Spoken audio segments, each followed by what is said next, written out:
Start.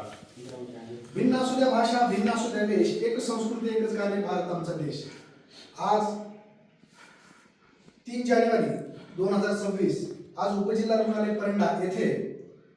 आज आपण क्रांतीज्योती सावित्रीबाई फुले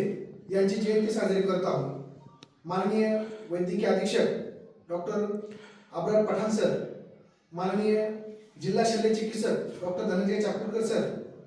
माननीय ऑफिस सुपरिटेंडंट श्री पवार साहेब आणि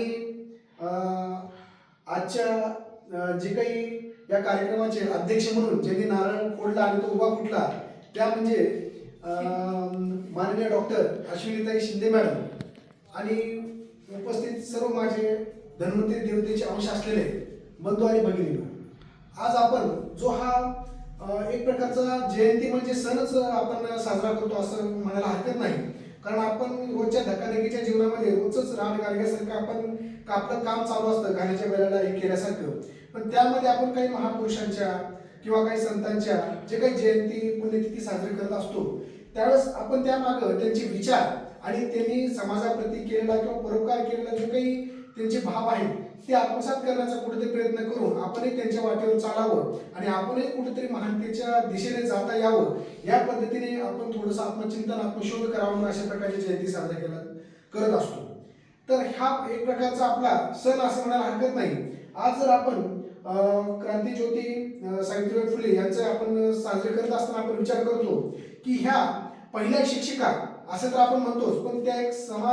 थोर समाजसेवक होत्या आणि विशेषतः स्त्रियांसाठी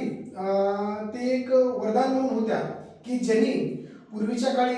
स्त्रियांना अगदी देवीचं स्वरूप दिलं जायचं आणि ते महानच होत्या, पण मध्यंतरी काळामध्ये जेव्हा काही आक्रमण झाली, काही पारतंत्र्यामध्ये देश गेला, तेव्हा ती एक कुठेतरी आपण म्हणू की तिला जतन करून ठेवण्याची एक परंपरा निर्माण झाली. पडदा आला, त्यानंतर बुरखा आला किंवा इतर गोष्टी आल्या, पण त्यातून पुन्हा काळ बदलल्यानंतर पुन्हा त्यांना बाहेर काढणं आणि त्यांना एक प्रकारचा न्याय देणं यासाठी लढणं गरजेचं होतं. त्यांना शिक्षण देणं गरजेचं होतं, कारण त्यांना माहिती होतं की जर स्त्रियांना त्यांचे जे काही बऱ्याच त्यावेळेस गोष्टी अशा असायच्या की केशवपतनापासून ते त्यांना शिक्षण स्त्रियांनी घेणं म्हणजे पाप अशा गोष्टी समजल्या जायच्या. तेव्हा त्यांनी स्त्री शिक्षणाची चळवळ सुरू केली आणि तेव्हा त्यांनी जी पहिली शाळा त्यांनी सुरू केली पुण्यामध्ये, तेव्हा त्यांना अक्षरशः ज्यावेळेस ते शिकवत होत्या तेव्हा ते जाता येता त्यांना त्यांच्या घरातनं त्यांच्या सासूसासऱ्यांनी बाहेर काढलं. त्यावेळेस क्रांती सूर्य ज्योतिराव फुले सुद्धा त्यांच्यावर बाहेर आले आणि पूर्णपणे समाजसेवेला त्या दोघांनी वाहून घेतलं, पण जाता येता समाजाने सुद्धा त्यांना सपोर्ट न करता अगदी त्यांना त्यांच्या अंगावर चिखल फेकले, कोणी शेण फेकायचे, कोणी कचरा टाकायचे, अशा प्रकारचे त्यांना त्रास झाला, पण त्यातूनही त्यांनी घेतला असा सोडला नाही आणि स्त्री शिक्षण, केशवपतन किंवा पुन्हा जे आपण म्हणू की विधवांचं रिमॅरेज करणं आणि अशा विविध प्रकारच्या त्या काळी आठवतं की नाभिक संघटनेनं त्यांनी एकत्र केलं आणि त्यांनी सांगितलं की विधवा स्त्रियांचं जे काही केस काढले जायचे तर ते केशवपतन त्यांनी रोखलं आणि त्या संघटनेने त्यांना मदत पण केली, हे अगदी अयोग्य आहे म्हणून. तर अशा गोष्टी त्या काळी जे काही जिवंत समस्या उदाहरण होते की जे अन्याय अत्याचार व्हायच्या, तर त्या स्त्रियांना गुलामीतून बाहेर काढण्याचं जे कार्य स्वतः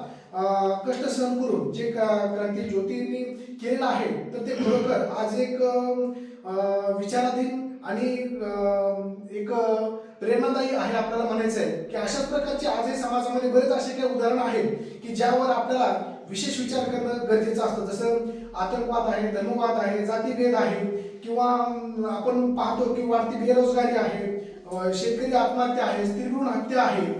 स्त्रियांवर अन्याय अत्याचार आहे किंवा विविध गोष्टी आहेत. तर त्या प्रत्येक ज्वलंत उदाहरणात सुद्धा प्रत्येकाने थोडंफार काम करून ह्या समाजामध्ये समता, एकत्व,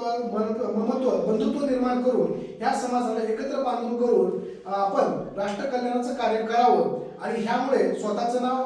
देशामध्ये आणि देशाचं नाव जगामध्ये नक्की होईल असं मला वाटतं. आणि पुन्हा एकदा अशा परोपकारी, त्यागी आणि दिव्य व्यक्तिमत्वाला आपल्या उपजिल्हा रुग्णालय परंडा यातर्फे पुन्हा एकदा आदरांजली विनम्र वाहून मी माझे 2 शब्द संपवतो. जय हिंद.